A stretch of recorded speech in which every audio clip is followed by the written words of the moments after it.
Hello guys, our topic is journal entries and I have discussed with you some transactions which are recorded in journal. Previously I have told you meaning of journal. What is the meaning of journal? Sir, journal means journal is a book in which transactions are first recorded. So it can be said that journal is a primary book of account, or it can also be called the book of primary entry in which transaction first recorded in chronological order. It means date wise date. जब transaction हुआ उस date को record करेंगे, second date को जो transaction होगा second date को record करेंगे। और जब हम ट्रांजेक्शन को जर्नल बुक में रिकॉर्ड करते हैं, तो जब ट्रांजेक्शन को बुक ऑफ अकाउंट में रिकॉर्ड करते हैं तो उसे क्या कहते हैं? एंट्री कहते हैं। And an entry is made in journal. Journal book में जब किसी एंट्री को रिकॉर्ड करते हैं तो उसे क्या कहते हैं? जर्नल एंट्री कहते हैं। और ये बातें हम प्रीवियसली डिस्कस कर चुके हैं कि जर्नल क्या होता है। Sir, journal is a primary book in which transaction first recorded, और entry which is made in journal that is called journal entry. Now we are to discuss types of journal entry. These journal entries which is recorded in journal, these can be of two type. One is simple journal entry and second is compound entry. Simple journal entry, अब तक आपने जितनी भी journal entry की है, पीछे हमने 2-3 question solve किए हैं, उन सब क्वेश्चंस में जितनी भी journal entries हमने की हैं उनको कहते हैं simple journal entries. उनमें आपने देखा होगा कि जो भी ट्रांजेक्शंस हो रहा था उस हर एक ट्रांजेक्शंस में हमारे 2 अकाउंट्स अफेक्ट हो रहे थे, और जिसमें से एक अकाउंट को हम डेबिट कर दे रहे थे, दूसरे को हम क्रेडिट कर दे रहे हैं।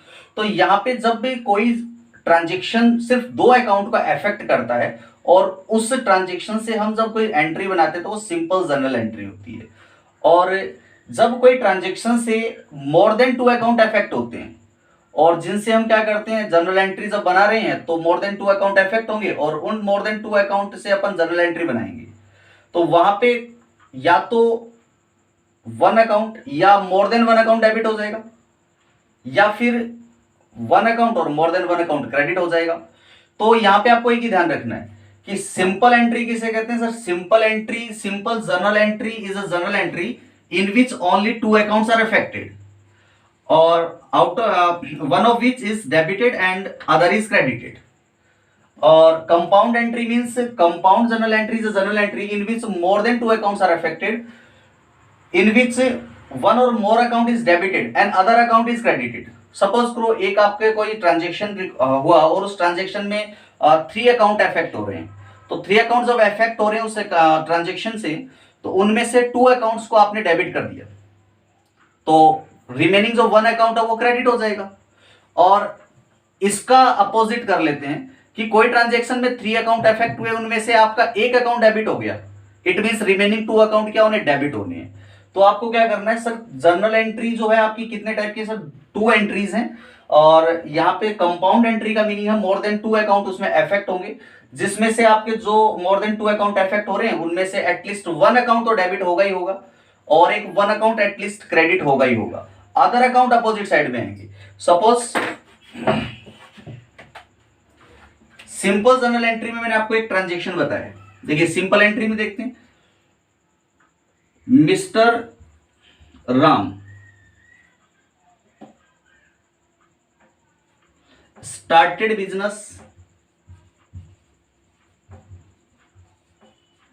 with cash ₹5 lakh. बताओ इस ट्रांजेक्शन में अफेक्टेड अकाउंट कौन कौन से हैं?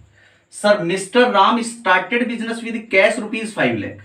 तो मिस्टर राम ने जब बिजनेस स्टार्ट किया है तो अब बिजनेस को उन्होंने कैश इन्वेस्टमेंट किया बिजनेस में, तो बिजनेस में उन्होंने कैश कंट्रीब्यूट किया। और आपको पता है कि बिजनेस और business owner both are separate entity, तो यहाँ पे जब दोनों सेपरेट एंटिटी है, बिजनेस और मिस्टर राम जो बिजनेस ओनर है, ये दोनों सेपरेट एंटिटी हैं। तो जहां मिस्टर राम बिजनेस स्टार्ट कर रहे हैं तो ये अपने बिजनेस में कैश इन्वेस्टमेंट कर रहे हैं, तो बिजनेस को क्या मिला? सर, कैश बिजनेस को मिला। 1 अकाउंट इज कैश अकाउंट, और मिस्टर राम ने बिजनेस में इन्वेस्टमेंट किया। Who is Ram? Ram is a business owner, और ओनर को रिप्रेजेंट करने के लिए कौन सा अकाउंट हमने आपको बताया था? सर, कैपिटल अकाउंट बताया था। तो यहाँ पे 2 अकाउंट अफेक्ट हो रहे हैं। अब देखिए यहाँ पे अकॉर्डिंग टू मॉडर्न रूल, चाहे आप मॉडर्न रूल से एंट्रीज को रिकॉर्ड करें या आप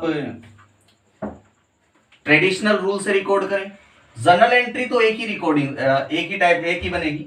सो सेम जर्नल एंट्री बनेगी, चाहे आप मॉडर्न रूल से करें या फिर आप ट्रेडिशनल रूल से करें, तो कोई दिक्कत नहीं है, किसी भी रूल से आप कर सकते हैं।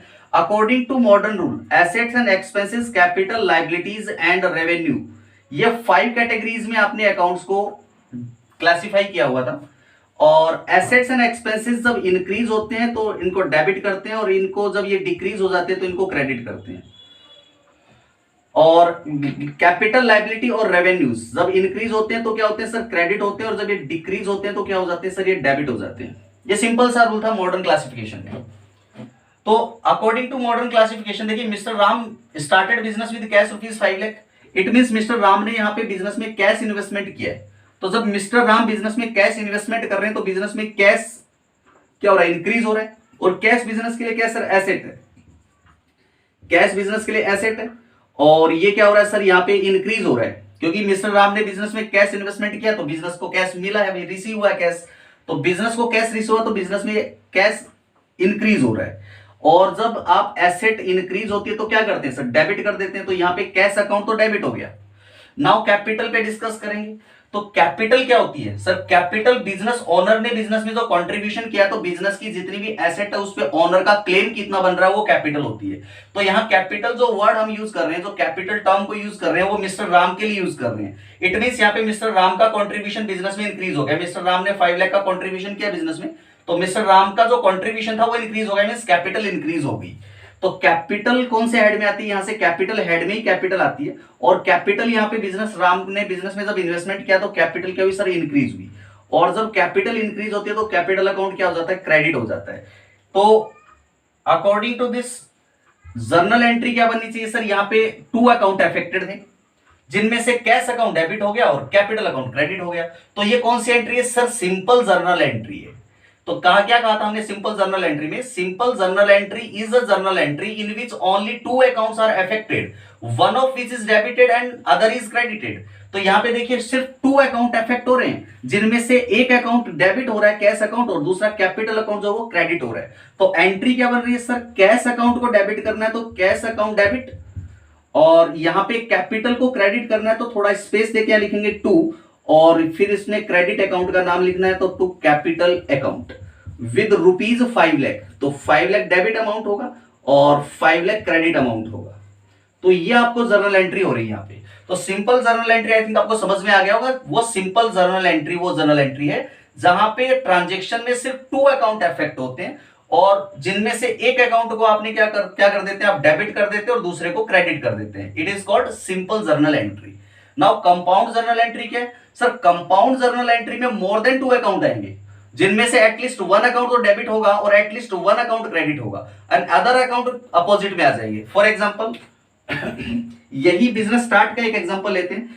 यहां मैंने कहा कि mister Ram started business with cash ₹5 lakh and building ₹15 lakh. ये ट्रांजेक्शन बताओ कौन कौन से अकाउंट अफेक्टेड हैं सर। यहां मिस्टर राम स्टार्टेड बिजनेस, तो मिस्टर राम जब बिजनेस स्टार्ट कर रहे हैं तो मिस्टर राम क्या कर रहे हैं, बिजनेस में कैश इन्वेस्टमेंट कर रहे हैं और बिल्डिंग इन्वेस्ट कर रहे हैं। तो मिस्टर राम ने अपनी बिल्डिंग इन्वेस्ट की बिजनेस में और कैश इन्वेस्टमेंट किया। राम कौन है sir, Ram is a business owner. और आपको ये पता है कि बिजनेस ओनर और business both are separate entity from accounting view point. हम अकाउंटिंग व्यू पॉइंट की बात कर रहे हैं, हम लीगल व्यू पॉइंट की बात नहीं कर रहे हैं। लीगल व्यू पॉइंट क्या है वो हमें नहीं जानना है, हमें सिर्फ जानना है अकाउंटिंग व्यू पॉइंट क्या कहता है। From accounting view point business owner and business both are separate entity. तो mister Ram started business with cash and building. तो मिस्टर राम ने जब बिजनेस स्टार्ट किया है कैश और बिल्डिंग से, तो बिजनेस को क्या मिला सर, कैश मिला, और क्या मिला सर, बिजनेस को बिल्डिंग भी रिसीव हुआ। तो बिल्डिंग बिजनेस में आया, और ये कैश और बिल्डिंग बिजनेस को किसने दिया है? सर मिस्टर राम ने यहाँ पे कैश और बिल्डिंग बिजनेस में दिया है। तो मिस्टर राम बिजनेस ओनर है, और ओनर जब भी कुछ भी कंट्रीब्यूट करता है बिजनेस में तो उसे किस नाम से जानते हैं अपन? सर कैपिटल अकाउंट के नाम से जानते हैं। तो बिजनेस ओनर जब भी कुछ कंट्रीब्यूट करता है तो कौन सी टर्म यूज होगी? कैपिटल टर्म यूज होगी। तो यहाँ पे मिस्टर राम बिजनेस स्टार्ट कर रहे हैं, उन्होंने क्या कंट्रीब्यूट किया? कैश कंट्रीब्यूट किया, बिल्डिंग कंट्रीब्यूट किया, और ये जो मिस्टर राम का जो कंट्रीब्यूशन हुआ है, इस कंट्रीब्यूशन को हम क्या कहेंगे? सर कैपिटल कहेंगे। तो यहाँ पे कितने अकाउंट इफेक्ट हुए? सर कैश इफेक्ट हुआ, बिल्डिंग इफेक्ट हुआ और कैपिटल इफेक्ट हुआ।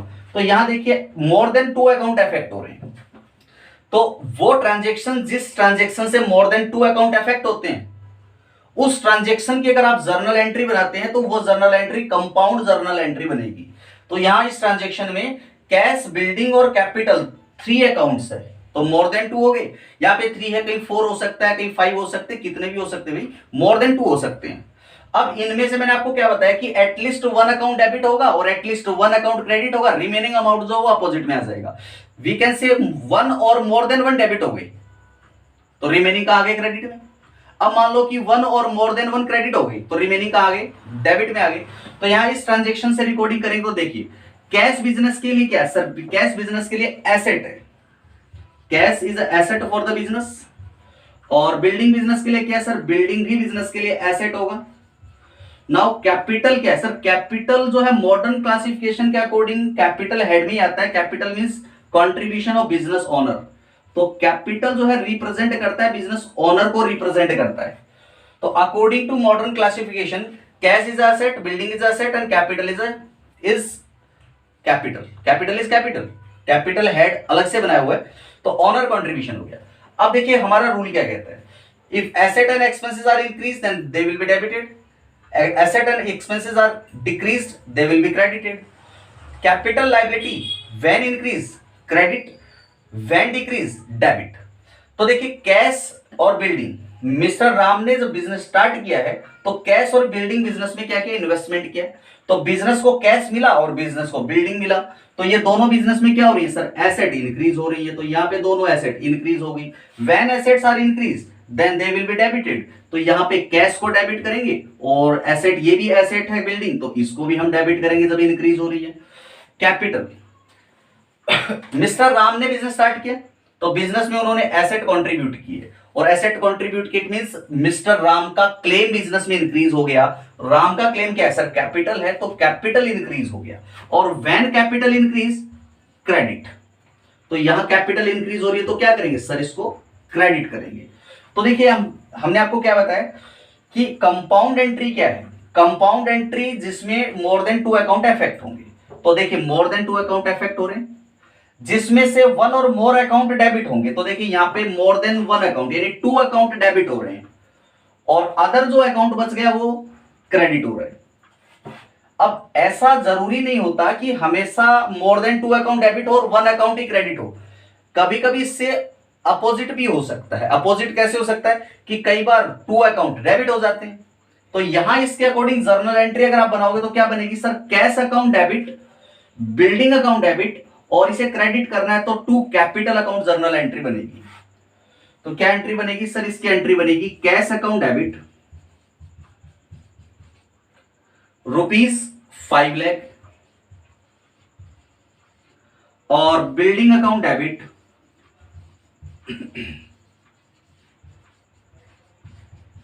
₹15 लाख। और ये दोनों कंट्रीब्यूट किसने किया? राम ने। तो राम के लिए कौन सा अकाउंट यूज हो रहा है? Capital account. तो यहां लिखेंगे थोड़ा स्पेस देके 2 और फिर capital account, account which is credited that is capital account. तो राम ने टोटल कितना कंट्रीब्यूशन किया बिजनेस में? सर 15 का बिल्डिंग और 5 का कैश, तो टोटल 20 लाख का इसने कंट्रीब्यूशन किया। तो Ram's claim on the business asset is 20 lakh. तो cash account debit 5 lakh, building account debit 15 lakh, और कैपिटल अकाउंट क्रेडिट होगा 20 लाख से। बिकॉज ऑफ ये दोनों चीजें राम ने दी हैं, तो राम का क्लेम कितना इंक्रीज हो रहा है? सर यहाँ पे 20 लाख से इंक्रीज हो रहा है। तो आई थिंक ये जर्नल एंट्री आपको अच्छे से समझ में आ गई होगी। ये है आपकी कंपाउंड एंट्री। तो चलिए एक एग्जांपल और ले लेते हैं। इस एंट्री में आपने क्या किया? सर 2 अकाउंट को डेबिट किया, 1 अकाउंट को क्रेडिट किया। और इसका अपोजिट भी हो सकता है, more than one account debit भी हो सकते हैं। तो देखिए मोर देन वन, यहाँ पे 2 अकाउंट तो डेबिट हो रही है, तो मोर देन 2 अकाउंट क्रेडिट भी हो सकते हैं। तो देखिए एक और ट्रांजेक्शन मैं आपको यहाँ पे करवा देता हूं ताकि आपको एक क्लियर हो जाए कि इसका अपोजिट भी हो सकता है। सपोज ट्रांजेक्शन लिख लेते हैं, एक और ट्रांजेक्शन क्या आपका purchased goods from Gopal ₹5 lakh and 40% paid by check, 40% paid by cheque. तो 40% आपने चेक से पेमेंट कर दिया ऑन सेम डे।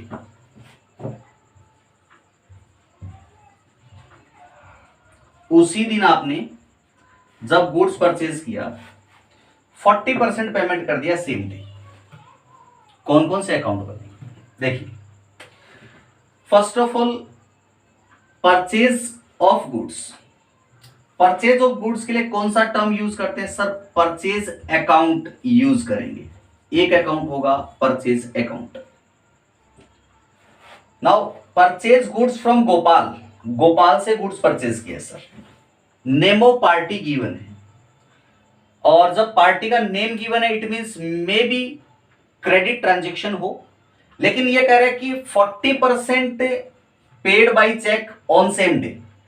मीन्स आपने ये जो परचेज किया 5 लाख का गुड्स, इसका 40% पेमेंट आपने सेम डे कर दिया बाय चेक। और जब चेक से आपने पेमेंट किया तो कौन सा अकाउंट इफेक्ट होगा? बैंक अकाउंट इफेक्ट होगा। आपको पता है बैंक चेक का पेमेंट कौन करेगा? बैंक करेगा। तो एक बैंक अकाउंट इफेक्ट हो गया। यहां 5 लाख रुपीस का गुड्स परचेज था, तो परचेज अकाउंट इफेक्ट कितने से हो रहा है सर? 5 लाख रुपीस से परचेज अकाउंट इफेक्ट हो रहा है। और 40% आपने चेक से पेमेंट किया, तो 5 लाख का 40% जब आप कैलकुलेट करेंगे तो ये होगा 5 for the 22 लाख रुपीस। तो 2 लाख रुपीस से बैंक अकाउंट इफेक्ट होगा। अब रिमेनिंग 3 लाख का क्या? तो आपने क्या किया? गोपाल से गुड्स परचेज किया, 40% चेक से पेमेंट कर दिया, तो रिमेनिंग 3 लाख का क्या? तो 3 लाख आपके लिए यहाँ पे क्रेडिट ट्रांजेक्शन होगा। मींस आपको गोपाल को आप फ्यूचर में पेमेंट करोगे 3 लाख। तो 3 लाख रुपीस आप गोपाल को अभी पेमेंट नहीं कर रहे हैं सेम डे, आप कुछ टाइम बाद इसको पेमेंट करोगे। तो जब आप गोपाल को remaining amount after some time payment करेंगे तो यहां पे आपको गोपाल के अकाउंट को रिकॉर्ड करना पड़ेगा। तो एक बनेगा आपका गोपाल अकाउंट। तो यहां पे अकाउंट कौन कौन से बने sir? Purchase account, bank account और गोपाल अकाउंट। तो परचेज बिजनेस के लिए क्या है सर? परचेज बिजनेस के लिए एक्सपेंस है, परचेज बिजनेस के लिए सर एक एक्सपेंसेस है। Okay sir. और बैंक में जो बैलेंस है, बैंक क्या है सर? बैंक में हमारा जो अकाउंट है उसमें एक बैलेंस, कुछ बैलेंस रखा हुआ है, वो हमारे लिए एसेट है। तो बैंक एसेट है बिकॉज बैंक बैलेंस हमारे लिए एसेट्स ही होता है। और गोपाल कौन है सर? गोपाल अब यहाँ पे आपको आइडेंटिफाई करना है इन 5 मॉडर्न रूल्स के अकॉर्डिंग, इन 5 में से आइडेंटिफाई करना है। देखिए गोपाल एसेट है, एक्सपेंस है, कैपिटल है, लायबिलिटी है, रेवेन्यू है। देखिए आपने क्या किया? गुड्स परचेज किया गोपाल से, 40% पेमेंट कर दिया। इट मींस 60% पेमेंट आपको फ्यूचर में करना है। तो फ्यूचर में आपको पेमेंट करना है, इसलिए वो आपके लिए क्या होगी सर? लायबिलिटी होगी। तो Gopal is a liability for business. तो ये गोपाल किस में आएगा सर? लायबिलिटी में आएगा। गोपाल लायबिलिटी है। तो देखिए फर्स्ट ऑफ ऑल ये ट्रांजेक्शन हमने देखा कि आपने परचेज किया गोपाल से गुड्स 5 लाख रुपीस, और जब गोपाल से गुड्स परचेज किया तो परचेज अकाउंट तो इफेक्ट होगा, लेकिन जब आपने गोपाल से परचेज किया 40% पेमेंट आपने कर दिया, तो 40% पेमेंट चेक से किया तो बैंक अकाउंट इफेक्ट हो गया। रिमेनिंग 60% आपने पेमेंट किया नहीं, इट मींस आपको फ्यूचर में पेमेंट करना पड़ेगा। तो फ्यूचर में पेमेंट किसे करना है? गोपाल को। तो एक गोपाल अकाउंट भी इफेक्ट हो गया यहाँ पे। तो एक गोपाल अकाउंट इफेक्ट हो गया, और गोपाल आपके लिए क्या होगा? लायबिलिटी होगा बिकॉज इसे आपको फ्यूचर में पेमेंट करना है। तो amount which is payable in future that is liability, और बैंक बैलेंस आपके लिए एसेट है और परचेज आपके बिजनेस के लिए एक्सपेंस है। ये चीजें हम सारी डिस्कस कर चुके हैं प्रीवियस लेक्चर में। अब देखिए यहाँ पे ये जो एंट्री है इसमें मोर देन 2 अकाउंट इफेक्ट हो गई, तो जब मोर देन 2 अकाउंट इफेक्ट हो गए तो कंपाउंड एंट्री होगी। तो compound entry is a journal entry in which more than 2 accounts are affected, तो यहाँ पे मोर देन 2 अकाउंट इफेक्ट हो रहे हैं। ओके सर, अब इसमें डेबिट किसे करना और क्रेडिट किसे करना है वो हमें पता करना है। तो देखिए परचेज बिजनेस के लिए क्या, आपने जब गुड्स परचेज किया तो परचेज एक्सपेंस था, और जब गुड्स परचेज करेंगे तो एक्सपेंस क्या होगा सर, इंक्रीज हो जाएगा। ओके सर, इंक्रीज हो गया। और जब आपने गुड्स परचेज करके और 40% चेक से पेमेंट किया, तो चेक से पेमेंट करेंगे तो आपका बैंक बैलेंस डिक्रीज हो जाएगा। तो बैंक बैलेंस डिक्रीज हो गया सर, यानी कि एसेट डिक्रीज हो गया। और आपने गोपाल से 60% 3 लाख रुपीज का गुड्स परचेज में परचेज किया, क्रेडिट परचेज किया। इट मींस आपको गोपाल को 3 lakh rupees in future payment करना है। तो इन फ्यूचर आपको पेमेंट करना है, तो गोपाल अकाउंट का जो बैलेंस है वो इंक्रीज हो रहा है, अभी लायबिलिटी इंक्रीज हो रहा है। इन फ्यूचर आपको पेमेंट करना मींस लायबिलिटी इंक्रीज हो रही है। तो देखिए परचेज एक्सपेंस है, इंक्रीज हो गया, परचेज एक्सपेंस है और इंक्रीज हो गया, तो क्या करना है, डेबिट करना है सर, इसे डेबिट करना है। बैंक बैलेंस एसेट है और डिक्रीज हो रहा है, एसेट जब डिक्रीज होता है तो क्या करना होता है सर, क्रेडिट करना होता है।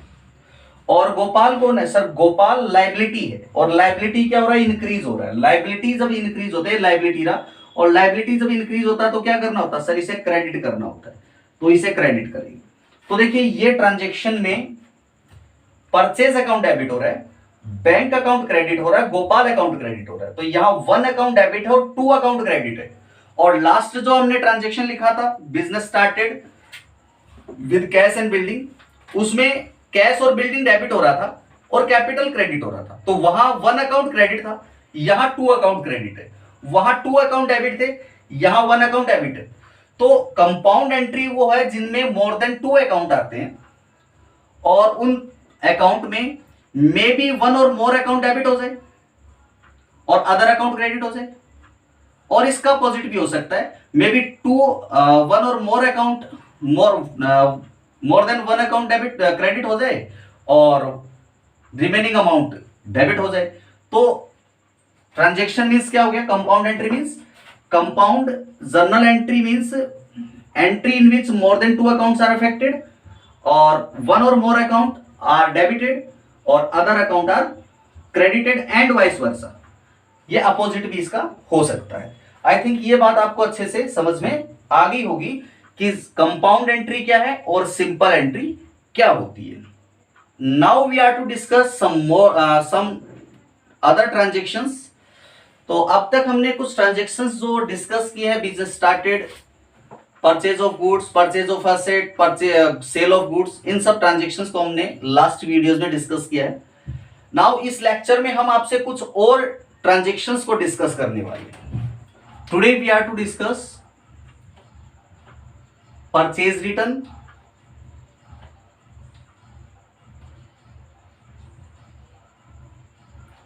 और sales return. What is meaning of purchase return? देखिए आपने टर्म परचेज को यूज किया है। कौन सी टर्म को यूज किया सर? टर्म परचेज यूज की थी। और टर्म परचेज किसके लिए यूज की थी? व्हेन गुड्स आर परचेज्ड,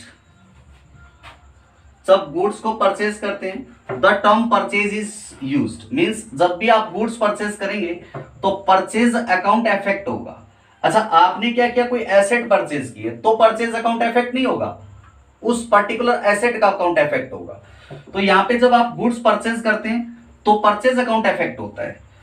तो आपने गुड्स को परचेज किया और वो गुड्स किसी भी रीजन से आपको सप्लायर को वापस करना पड़ गया। फॉर एग्जाम्पल आपने गुड्स परचेज किया, goods purchased from mister Gopal, rupees 1 lakh rupees का आपने मिस्टर गोपाल से गुड्स परचेज किए। तो लेकिन जब आपने परचेज किया, जब आपके पास गुड्स आ गया तो आपको पता लगा कि यहां पे ₹2000 का जो गुड्स है वो तो डिफेक्टिव है। और उस डिफेक्टिव गुड्स को आप क्या करते हैं, मिस्टर गोपाल को रिटर्न कर देते हैं।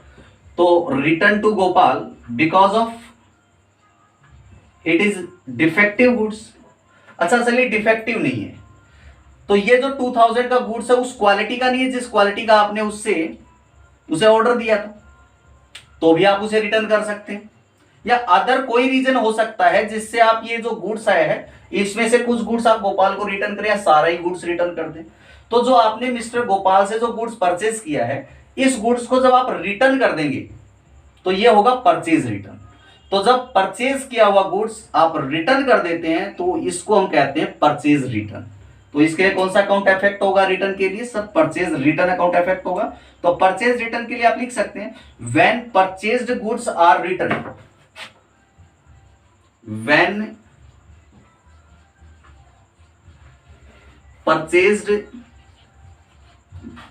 Goods are return. किसको रिटर्न करना है, टू सप्लायर। जिस सप्लायर से आपने परचेज किया है उसी सप्लायर को रिटर्न करेंगे भाई। तो when goods purchase goods are return to suppliers, these are known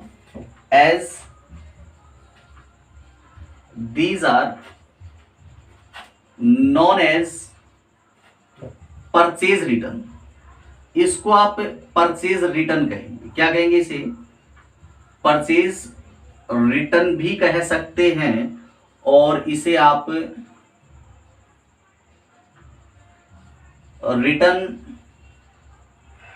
returns inward भी कह सकते हैं, सॉरी रिटर्न्स आउटवर्ड। इसको परचेज रिटर्न भी कह सकते हैं और रिटर्न्स आउटवर्ड भी कह सकते हैं। परचेज रिटर्न या रिटर्न्स आउटवर्ड इसको कह सकते हैं। तो रिटर्न आउटवर्ड क्यों कहा इसको, देखिए जब आप गुड्स परचेज किया था तो गुड्स इन हुआ था और जब रिटर्न कर रहे हैं तो गुड्स आउट हो रहा है, इसलिए गुड्स आउट हो रहा है इसलिए आउटवर्ड है, और ये रिटर्न कर रहे हैं इसलिए रिटर्न आउटवर्ड है। तो यहाँ पे परचेज रिटर्न का दूसरा नाम आप इसको रिटर्न आउटवर्ड भी कह सकते हैं। तो जब भी आप परचेज किया हुआ गुड्स या तो क्वालिटी वो ना हो जो आपने मांगी हो, या फिर डिफेक्टिव आ गया हो, या अदर किसी भी रीजन से जब आप सप्लायर को परचेज किया हुआ गुड्स रिटर्न कर देते हैं तो उसे कहते हैं परचेज रिटर्न। अब बताइए जरा परचेज रिटर्न के लिए हम क्या रिकॉर्डिंग करेंगे। देखिए आपने जब गुड्स को परचेज किया, यहां देखिए एक बार गोपाल वाले ट्रांजेक्शन की हम रिकॉर्डिंग करेंगे। Goods purchased from Gopal ₹1 lakh. तो देखिए purchase goods from Gopal 1 lakh, तो कौन कौन से अकाउंट इफेक्ट हुए सर, गुड्स परचेज किए परचेज अकाउंट इफेक्ट होगा, वन इज परचेज अकाउंट, और फ्रॉम गोपाल इट मींस आपने गोपाल को पेमेंट नहीं किया तो गोपाल अकाउंट इफेक्ट होगा, गोपाल्स account. What is purchase according to modern classification? According to modern classification, purchase is expenses। और जब आप गुड्स परचेज कर रहे हैं तो एक्सपेंस क्या हो रहा है, इंक्रीज हो रहा है, और इंक्रीज हो रहा है तो इसे क्या करना है, डेबिट करना है। तो it is expenses for the business and expenses is increasing, that's why it will be debited. तो परचेज अकाउंट डेबिट हो जाएगा। अब आपने मिस्टर गोपाल से गुड्स परचेज किए तो आपको उसे फ्यूचर में पेमेंट करना पड़ेगा, आपके ऊपर ऑब्लिगेशन आ गया पेमेंट करने का। जैसे ही आपने गोपाल से गुड्स परचेज किया, आपने इमीडिएटली पेमेंट कर दिया होता तो कोई दिक्कत नहीं थी, लेकिन गोपाल का यहाँ पे नाम ही नहीं लिखते अपन। लेकिन आपने जब मिस्टर गोपाल से गुड्स परचेज किया है तो आपको फ्यूचर में पेमेंट करना पड़ेगा। भाई आपके ऊपर ऑब्लिगेशन आ गया कि आप पेमेंट करो, तो आपके ऊपर जब पेमेंट करने का ऑब्लिगेशन आ गया तो आपके लिए क्या होगी सर, वो लाइबिलिटी होगी। तो गोपाल अकाउंट जो है आपके लिए लाइबिलिटी हो जाएगा। और यहाँ पे जब आपके ऊपर ऑब्लिगेशन आ ही रहा है लाइबिलिटी को पेमेंट करने का, तो ये लाइबिलिटी क्या हो रही है सर, इंक्रीज हो रही है, और लाइबिलिटी जब इंक्रीज होती है तो उसे क्रेडिट कर देते हैं। तो यहाँ पे इसे हम लाइबिलिटी को यानी मिस्टर गोपाल को क्रेडिट करेंगे। तो according to this entry, journal entry क्या बनेगी सर, जर्नल एंट्री बनेगी यहाँ पे परचेज अकाउंट डेबिट हो जाएगा, परचेज अकाउंट डेबिट। थोड़ा स्पेस देंगे, लिखेंगे टू, क्रेडिट किसे करना है, गोपाल को, तो टू गोपाल से अकाउंट। रुपीस कितना है सर, 1 लाख। तो यहाँ पे दो बातें हो गई, कौन कौन सी दो बातें होगी, सर एक तो ये हो गया कि आपको मिस्टर गोपाल को 1 लाख का पेमेंट करना है, तो मिस्टर गोपाल लाइबिलिटी कितने अमाउंट से है सर, 1 लाख रुपीज से लाइबिलिटी है। और दूसरी तरफ आपके बिजनेस का एक्सपेंस कितने का हो गया सर, 1 लाख रुपीज का हो गया। अब आपको एक ट्रांजेक्शन और नीचे लिख दिया जाता है परचेज रिटर्न का। तो देखिए आपको यहां पे कहा कि भी जब आपने मिस्टर गोपाल का गुड्स रिसीव किया तो आपको पता लगा भी गोपाल का गुड्स जब आपके पास फिजिकली आ गया तो आपको पता लगा इसमें तो कुछ गुड्स डिफेक्टिव है, तो आपने उसे रिटर्न कर दिया। ये आप रिटर्न कर सकते हो, तो डिफेक्टिव है इसलिए रिटर्न कर सकते हो, क्वालिटी वो नहीं है जो आपने मांगी थी वो नहीं है तो भी आप रिटर्न कर सकते हो, या अदर किसी भी रीजन से आप रिटर्न कर सकते हैं गुड्स को। तो आपने किसी भी रीजन से इस 1 लाख के गुड्स में से 15,000 का गुड्स रिटर्न कर दिया। Goods return to Gopal ₹15,000। अब 15,000 का गुड्स आप मिस्टर गोपाल को रिटर्न कर रहे हैं भाई। तो जब मिस्टर गोपाल को 15,000 का गुड्स रिटर्न करेंगे तो when purchase goods are return to supplier these are known as purchase returns. तो कौन सा अकाउंट बनेगा sir, purchase return account effect होगा, परचेज रिटर्न्स अकाउंट। फर्स्ट तो परचेज रिटर्न इफेक्ट हो गया, कितना परचेज रिटर्न कर रहे हैं, 15,000 परचेज रिटर्न कर रहे हैं।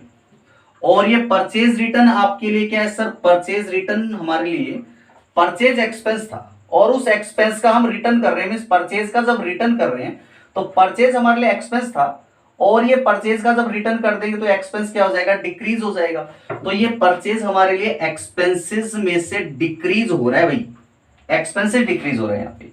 और जब एक्सपेंसेस डिक्रीज होते हैं तो देखिए यहाँ पे जब एक्सपेंस डिक्रीज होते हैं तो क्या करते हैं, क्रेडिट करते हैं भाई। तो यहाँ पे इसे हम क्रेडिट कर देंगे, किसे, परचेज रिटर्न अकाउंट को क्रेडिट कर देंगे। तो अब देखिए आपने परचेज रिटर्न क्या किसे किया, मिस्टर गोपाल को किया। तो गोपाल आपके लिए ऊपर क्या था सर, लाइबिलिटी था। मींस आपको गोपाल को उस टाइम पे जब गुड्स परचेज किया 1 लाख का पेमेंट करना था। अब आप मिस्टर गोपाल को 15,000 का तो गुड्स रिटर्न कर चुके, तो अब आपको गोपाल को कितना पेमेंट करना है, तो आपको गोपाल को 1 लाख पेमेंट करना था और 15 का आप गुड्स रिटर्न कर चुके, तो सर अब तो 85,000 ही पेमेंट करना है। मींस गोपाल जो लाइबिलिटी था वो भी डिक्रीज हो गया। तो यहाँ पे एक गोपाल अकाउंट बनेगा और गोपाल हमारे लिए पहले एक लाइबिलिटी था और वो लाइबिलिटी आपका इस गुड्स को रिटर्न करने की वजह से वो लाइबिलिटी डिक्रीज हो रही है। और जब लाइबिलिटी डिक्रीज होती है तो आप क्या करते हैं कि लाइबिलिटी जब डिक्रीज होती है तो उसे हम डेबिट कर देते हैं। तो यहाँ पे इसे डेबिट करेंगे, लाइबिलिटी डिक्रीज हो रही है तो किसे डेबिट करेंगे सर, यहाँ पे गोपाल को हम डेबिट करेंगे। सो एंट्री क्या होगी, जर्नल एंट्री होगी सर, यहाँ पे गोपाल अकाउंट को डेबिट करना है, गोपाल्स अकाउंट डेबिट ₹15,000। आपने गुड्स 15,000 का पेमेंट किया तो आपका ऑब्लिगेशन 15 से डिक्रीज हो गया। और परचेज रिटर्न क्या करना है सर, क्रेडिट करना है टू परचेज रिटर्न्स अकाउंट। और इस एंट्री में भी हमने क्या देखा सर, दो बातें हो गई यहाँ पे। कौन कौन सी दो बातें होगी यहाँ पे सर, एक तो ये हो गया कि परचेज रिटर्न हुआ, तो परचेज रिटर्न बिजनेस के लिए क्या था सर, एक एक्सपेंसेस था और वो एक्सपेंसेस क्या हो गया सर, यहाँ पे डिक्रीज हो गया एक्सपेंसेस। और जब एक्सपेंसेस डिक्रीज हो जाता है तो उसे हम क्या कर देते हैं, क्रेडिट कर देते हैं अकॉर्डिंग टू मॉडर्न क्लासिफिकेशन। और गोपाल हमारे लिए लाइबिलिटी था और उस लाइबिलिटी का हमने क्या कर दिया, पेमेंट कर दिया। तो लाइबिलिटी हमारे लिए क्या हो गई सर, लाइबिलिटी हमारे लिए डिक्रीज होगी क्योंकि जब आपने परचेज किया था तो एंट्री क्या लिखी थी, परचेज अकाउंट को डेबिट किया था बिकॉज आपके लिए एक्सपेंस इंक्रीज हो रहा था 1 लाख रुपीज से। और गोपाल एक लाइबिलिटी इंक्रीज हो रहा तो आपने गोपाल को क्रेडिट भी तो किया था बिकॉज आपकी लाइबिलिटी गोपाल के लिए इंक्रीज हो रही थी। लेकिन अब आपने क्या किया सर, परचेज जो किया था उसको रिटर्न कर दिया। तो परचेज को जब रिटर्न कर दिया तो एक्सपेंस आपका क्या हो गया, डिक्रीज हो गया। और जब एक्सपेंस डिक्रीज हो गए तो हम क्या करेंगे, क्रेडिट कर देंगे। तो परचेज रिटर्न अकाउंट को हमने क्रेडिट कर दिया, ₹15,000 का गुड्स रिटर्न किया, 15 से रिटर्न कर दिया। गोपाल लाइबिलिटी था, इन आपको पेमेंट कितना करना था, 1 लाख का पेमेंट करना था।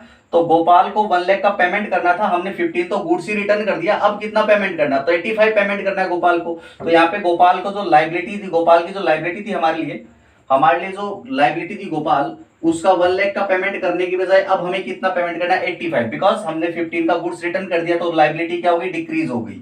और लाइबिलिटी डिक्रीज होने पर गोपाल अकाउंट को हमने डेबिट कर दिया। तो इट मींस आपको अब क्या करना है सर, जब भी परचेज रिटर्न होगा तो आप क्या एंट्री पास करेंगे सर गोपाल हमारा सप्लायर था और इस सप्लायर को हमने क्या किया, गुड्स रिटर्न किया, तो ये सप्लायर हमारी एक लाइबिलिटी था और लाइबिलिटी क्या हो जा रही है, डिक्रीज हो जा रही है, इसलिए सप्लायर अकाउंट को डेबिट कर देंगे लाइबिलिटी डिक्रीज होने पर। तो परचेज रिटर्न के लिए आप जब जर्नल एंट्री पास करेंगे तो क्या जर्नल एंट्री पास करेंगे, आप सप्लायर अकाउंट को डेबिट कर देंगे, सप्लायर्स अकाउंट डेबिट कर देंगे और परचेज रिटर्न को आप क्रेडिट कर देंगे, परचेज रिटर्न्स अकाउंट। ये जर्नल एंट्री आपको प्रिपेयर करनी है किसके लिए सर, परचेज रिटर्न के ट्रांजैक्शंस के लिए। सप्लायर कौन है सर, सप्लायर वो पर्सन जिससे हमने गुड्स परचेज किया था और जब गुड्स परचेज किया वो हमारी लायबिलिटी था और अब हमने उसको क्या कर दिया सर, रिटर्न कर दिया गुड्स, तो वो लायबिलिटी हो गई डिक्रीज। तो जब सप्लायर लायबिलिटी डिक्रीज हो गया तो उसे हमने क्या कर दिया, डेबिट कर दिया। और परचेज हमारे लिए एक्सपेंस था, जब उसका रिटर्न हो गया तो परचेज रिटर्न अकाउंट बना दिया और परचेज रिटर्न एक्सपेंस में परचेज का जो एक्सपेंस था उसमें डिक्रीज हो रहा है, तो इसलिए एक्सपेंस जब डिक्रीज होते हैं तो उनको हम क्रेडिट कर देते हैं।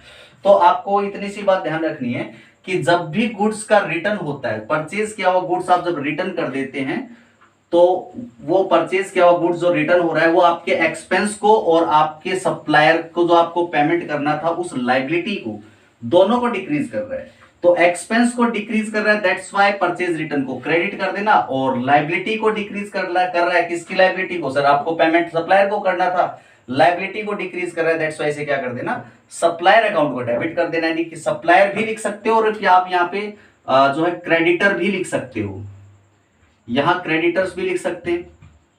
अगर आपने क्रेडिट गुड्स परचेज किया हो तो क्रेडिटर भी हो सकता है और सप्लायर भी हो सकता है। सप्लायर तो कैश और क्रेडिट दोनों परचेज के टाइम जो जिससे गुड्स परचेज करेंगे वो सप्लायर ही होगा।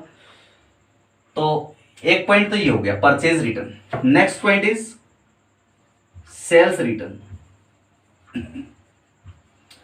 सेल्स रिटर्न टर्म को डिस्कस करेंगे।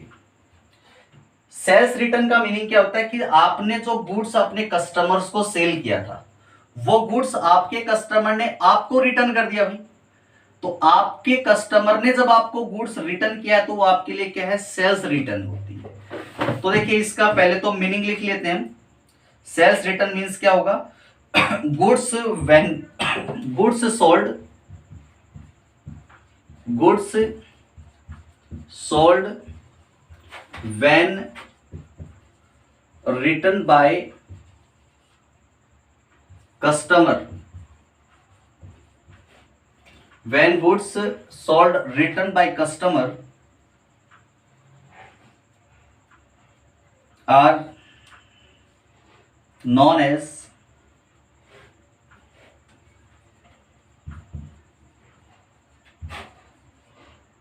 Sales return. और इस सेल्स रिटर्न्स को आप रिटर्न्स इनवर्ड्स भी कह सकते हैं।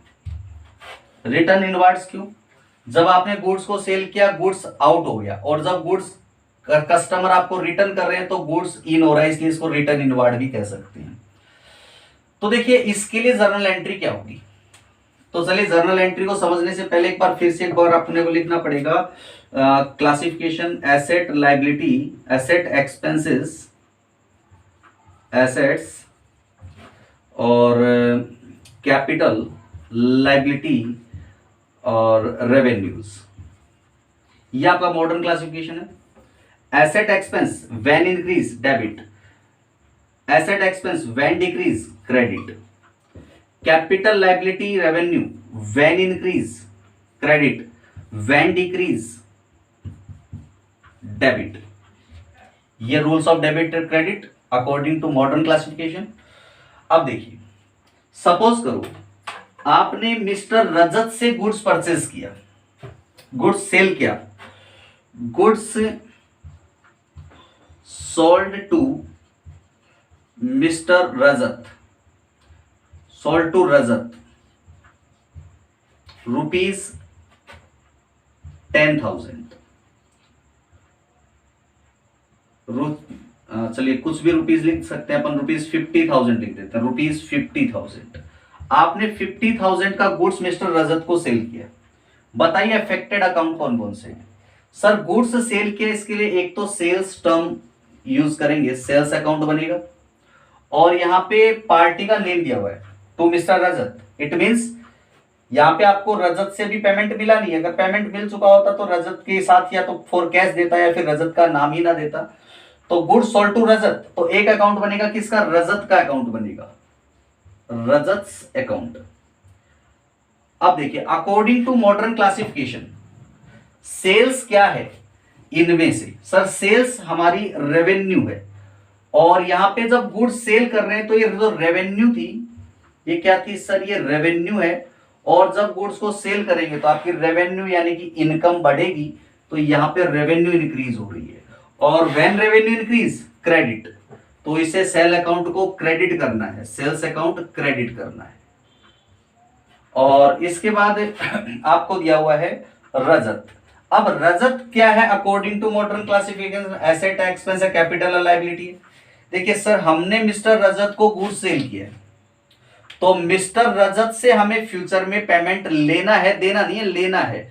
तो मिस्टर रजत से फ्यूचर में कैश हमें मिलेगा, और जिससे भी कोई कैश या बेनिफिट फ्यूचर में मिलेगा वो हमारे लिए क्या होते हैं, एसेट होते हैं। तो मिस्टर रजत सर हमारे लिए हो गए एक एसेट हो गए। और ये जो एसेट है इंक्रीज हो रहा है कि डिक्रीज हो रहा है, सर मिस्टर रजत को हमने 50,000 का गुड सेल कर दिया, मतलब फ्यूचर में उसे 50 लेने, तो एसेट इंक्रीज हो रही है। तो यहाँ पे सर एसेट इंक्रीज हो रहा है, और जब एसेट इंक्रीज होता है तो क्या करते हैं, एसेट इंक्रीज तो डेबिट, तो यहाँ पे इसे डेबिट करना है। अकॉर्डिंग टू दिस आपको एंट्री क्या, जर्नल एंट्री क्या बनेगी सर, जर्नल एंट्री बन जाएगी यहाँ पे रजत को डेबिट करेंगे, तो रजत